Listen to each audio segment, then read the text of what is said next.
Hi there, the story ninjas in the house again with another story. Of course, nothing else but a story.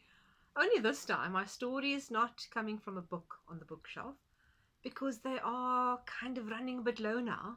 So we search the internet for stories.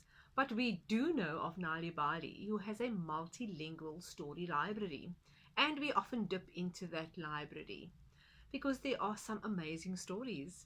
And what makes this one so special is that you could go and find it yourself and then read along with us.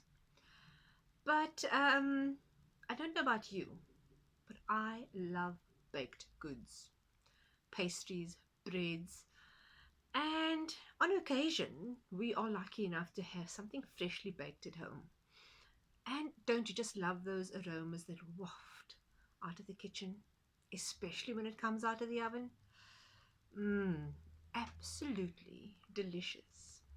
So, a special request today is that you engage your imaginations. Yes, because there aren't any pictures today. Um, imaginations on? Yes, because then I'll get started. So, our story today is called The Smell Thief. It's been retold by Joanne Bloch because this is actually a story with many different versions told around the world. So I will share some of the others at some stage too. But the smell thief is our one for today. But just think about it. Smells. I mentioned baked goods. Some of you are guessing right. That's where my story's headed. Mr. Shabangu's bakery in the middle of town. Right, let's get started. Mr. Shabangu was the best baker in town. Every morning he woke up at 4 a.m. to mix and knead all the doughs and batters he needed for his rolls and cakes and biscuits. So by 8 o'clock, the people of the town were on their way past his bakery off to work and school. And by this time, most of the cakes and buns were almost baked, and the most delicious smells wafted out of his bakery's windows. And many people stopped in to buy their breakfast. Mr. Shabangu smiled happily at them as he passed them the fresh, tasty cinnamon buns and warm golden biscuits, oh, that he was so famous for in this town. But other people weren't so lucky because they didn't have enough spare money to go and buy a treat or two at Mr. Shabangu's bakery. So all they could do was to enjoy those delicious smells wafting out of his windows. But soon enough, Mr. Shabangu noticed that people were sniffing the air as they passed his bakery. This made him furious. How dare they sniff my smells? He said to himself angrily. Those are my smells. I made them. So if they want them, they need to buy them because it belongs to me. They should pay for it. And he huffed and he puffed and he wiped the sweat from his brow before turning back to get back to his kneading and rolling and mixing for the lunch rolls and breads. So one old woman in particular, she especially loved the smells that drifted out of his bakery every morning. And this was Marshange. She slept on a bench in the park just across the road. A few weeks before, a kind person had given her some money, and she was able to buy herself a cinnamon bun as a treat.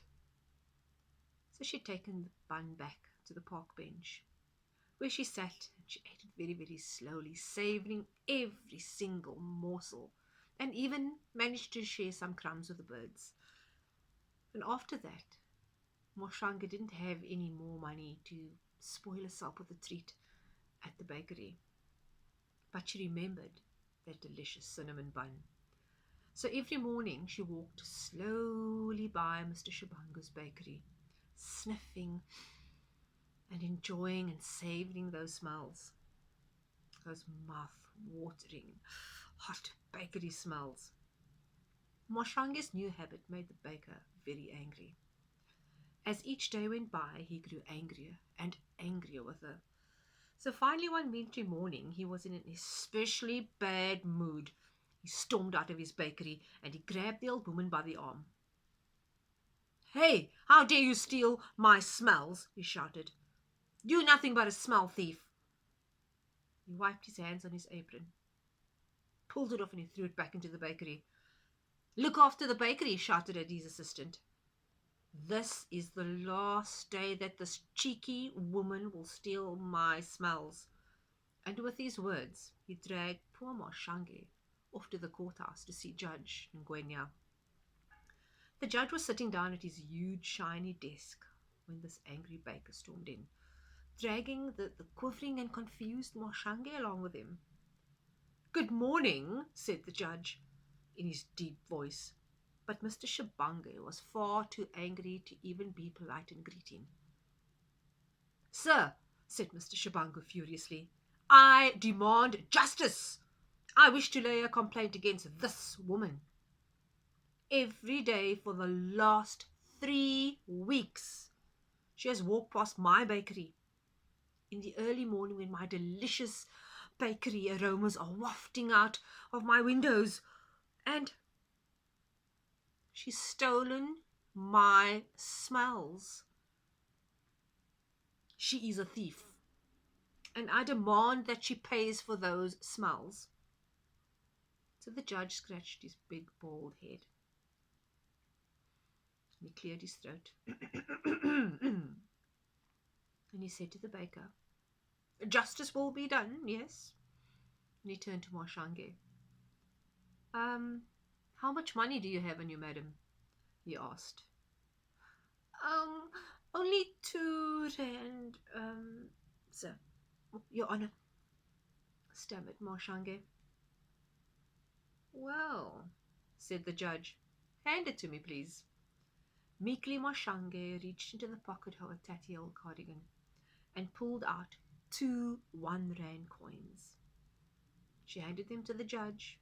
He took them, thanking her politely, and then he shook the coins in his big fist.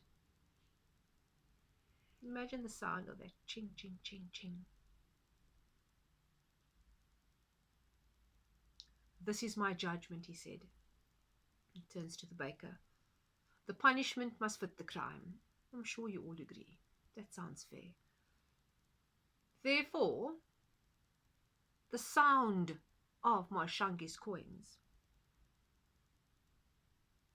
is enough for the payment you will get for the smells she stole from you.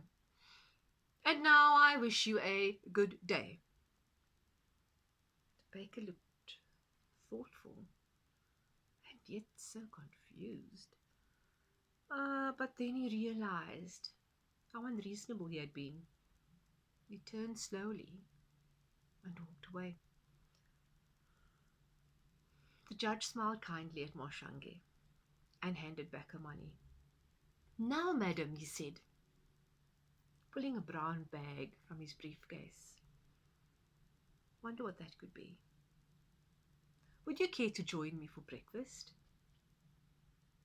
These buns are actually still very warm because I've just bought them about a half an hour ago." And that's the end of my story. So just a few questions I'd love for you to ponder on. Where do you think Judge Ngwenya bought those warm buns from? I'm sure you have an answer for that. And just another one to keep you thinking.